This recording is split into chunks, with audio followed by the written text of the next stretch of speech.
ko na dala nyo? Hindi na sila ay hangga panalo. Lagko. Sa layo na sila yung panalo. Balaan mo man na si Alo. Umpisa pag-abot siya sa Manila. Wala na untat panalo.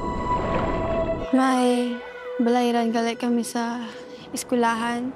Hindi na tipon ko man ang balon ko. Galing. Hindi kaya kaigo. Yung bumibil dito ng yelo, kumukuha ng mga scallops ko, di ba siya bumabalik? Di siguro magbalik. Nakakuha to sang dako nga perlas ang ligad.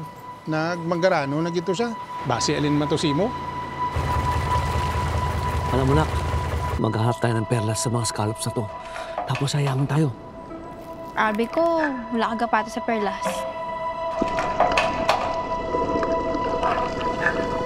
Dapat nga sa atin yun eh. Tayo nagpakahirap nun, tayo sumisid nun.